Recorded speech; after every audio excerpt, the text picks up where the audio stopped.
অনেকে ফজরের এই বরকতময় সময়টা তারা ঘুমাতে ঘুমাতে মিস করে, এর কারণ দেরিতে ঘুমোতে যাওয়া। আগে আগে ঘুমানোর অভ্যাস করতে হবে, কিন্তু আগে তো ঘুম আসে না, তাই না?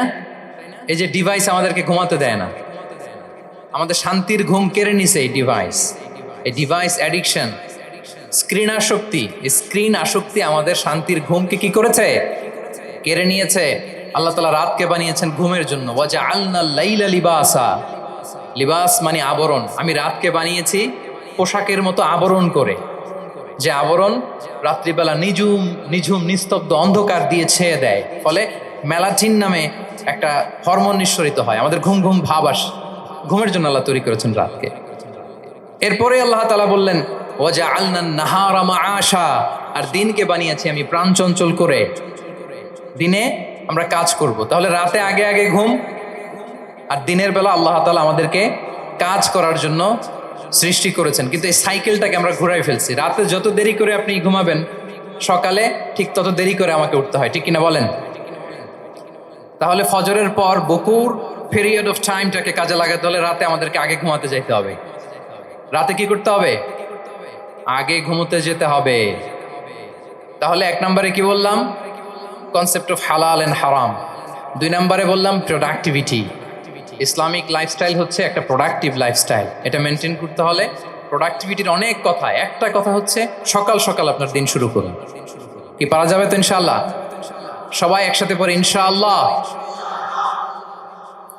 এই যে আমাদের দেরি করে রাতে ঘুম আসে, স্ক্রিন আসক্তি, এই ডিভাইস আমাদের আরামের ঘুম কেড়ে নিছে কেন জানেন?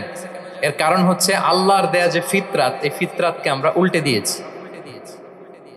ফিতরাত শব্দটার সাথে আপনাদের পরিচয় আছে? হ্যাঁ, the innate characteristics of a human being. একটা মানুষের যে যে ক্যারেক্টারিস্টিক্স, যে ইননেট স্বভাব দিয়ে আল্লাহ তাআলা তৈরি করেছেন, নেচার, এটাকে আরবিতে বলে ফিতরাত। এই ফিতরাতের বিরুদ্ধে কিছু করা যাবে না। ইসলামিক লাইফস্টাইল হচ্ছে ফিতরা বেসড লাইফস্টাইল। ফিতরাতাল্লাহিল্লাতী ফাতারান নাস আলাইহা লা তাবদীলা লিখালকিল্লাহ। আল্লাহর প্রকৃতির অনুসরণ করো, যে প্রকৃতি দিয়ে তিনি মানুষকে সৃষ্টি করেছেন। আর আল্লাহর সৃষ্টি কাঠামোর মধ্যে কোনো পরিবর্তন, কোনো বিকৃতি নেই। সুবহানাল্লাহি বিহামদিহি। তা আমরা এই ফিতরাতকে চেঞ্জ করে দেওয়ার কারণে এই ঝামেলা। আমরা সবাই এই ফিতরাতের উপর জন্মেছি। কুল্লু মাউলুদিন ইউলাদু আলাল ফিতরা ফাআবাওয়াহু ইউহাউবিদানিহি আও ইউনাসসিরানিহি আও ইউমাজ্জিসানিহি। প্রতিটি নিউ বর্ন বেবি তারা ফিতরাতের উপর জন্মায়, মানে নবজাতক সন্তান ইসলামের উপর জন্মায়। কিন্তু বাবা মা তাকে হয় ইহুদি বানায়, নাসারা বানায়, বা অগ্নি উপাসক বানায়। তাহলে এই যে ফিতরাত, আল্লাহর দেয়া ফিতরাতকে যখন আমরা চেঞ্জ করেছি, আমাদের জীবন থেকে বারাকা উঠে গিয়েছে। ফিতরাতকে যদি আরো সহজ করে আমি আপনাদেরকে বুঝাই, তাহলে ফিতরাত হচ্ছে যা কিছু স্বাভাবিক, যা কিছু কল্যাণকর, যা কিছু ভালো, তাই ফিতরাত। আই রিপিট, সুপ্রিয় শিক্ষার্থী বন্ধুরা, ফিতরাত হচ্ছে যা কিছু স্বাভাবিক, যা কিছু ভালো, যা কিছু কল্যাণকর, তাই কি? তাই ফিতরাত। এই যে এখন আরবি কোন মাস চলছে বলেন তো?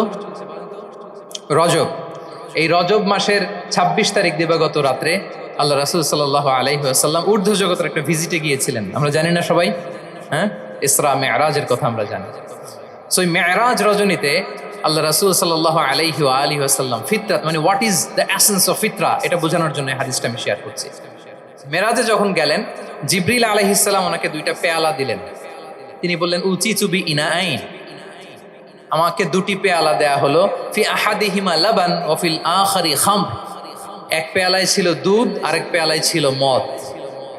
ফা আখাযতুল লাবান ওয়া শারিবতু। যখন 2টা অপশন দেয়া হলো, 2টা পেয়ালা, আমি দুধের পেয়ালাটা নিলাম এবং সেটা পান করলাম। তখন জিবরিল আলাইহিস সালাম বললেন আসাবতাল ফিতরা, মানে you are guided to the ফিতরা, আপনি সঠিকটাই নিয়েছেন। যেটা ফিতরা, যেটা নেওয়া উচিত, আপনি ওইটাই নিয়েছেন। তাহলে এখন আরো সহজ হবে। যদি 2টা পেয়ালা দেয়া হয়, একটা মদের পেয়ালা আর একটা দুধের পেয়ালা, তো আমরা নিব কোনটা বলেন? হ্যাঁ, তাইলেই ফিতরা হবে। তাহলে কি হবে? যেটা স্বাভাবিক, যেটা কল্যাণকর, যেটা আমাদের জন্য ভালো, সেটা হচ্ছে ফিতরা। তাহলে মদের পেয়ালা, দুধের পেয়ালা, কোনটা নিব? সবাই নিব তো নাকি? আমাদের রুচির যে দুর্ভিক্ষ চলতেছে, অনেকে মদের পেয়ালাই নিয়ে নিবে। কি বলেন? আছে না একদল, তারা কি করে? ওইটা চুজ করে ফেলবে। এবার বলেন আমরা কোন পেয়ালা নিব, মদের না দুধের? আমাদের ঐতিহ্য, আমাদের রুচি, আমাদের মূল্যবোধকে ধ্বংসের যত আয়োজন দরকার সব সেট আপ চারদিকে আছে। আল্লাহর ফিতরাতকে ধ্বংস করে দেওয়ার শয়তানি সব আয়োজন আমাদের চারিদিকে। বাট আপনাকে রাইট থিংটা চুজ করতে হবে।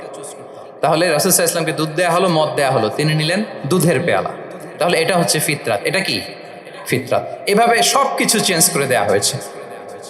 সব কিছু, আমাদের লাইফস্টাইল চেঞ্জ করে দেওয়া হয়েছে, আমাদের ফুড হ্যাবিট চেঞ্জ করে দেওয়া হয়েছে, আমাদের খাদ্যাভ্যাসের মধ্যে পরিবর্তন। দেখবেন যে এখন আমরা যা খাই আগে কিন্তু এটা খাইতাম না। এখন আমরা প্রসেসড ফুড খাই, হ্যাঁ, ফাস্ট ফুড খাই, জেনেটিক্যালি মডিফাইড যে ফুডগুলো আমরা খাই, এরপরে ল্যাব মিট, কত যে ভয়ঙ্কর। আপনারা জেনে থাকবার কথা যে ল্যাবে তৈরি মাংস দেখেছেন নাকি আপনারা? প্রাকৃতিক মাংসের কোনো ছিটে ফোটা নেই, কিন্তু এটা গরুর মাংস হয়ে গেছে, ওইটা মানুষ খাচ্ছে। মানে আমাদের লাইফস্টাইলও করাপ্টেড, আমাদের ফুড হ্যাবিটও করাপ্টেড, আমাদের স্লিপিং সাইকেলটা করাপ্টেড, সব কিছু করাপ্ট করে দেওয়া হচ্ছে। এবং এটার প্রভাব পড়েছে আমাদের শিশুদের মধ্যেও। দেখবেন যে শিশুরা সবজি খেতে চায় না,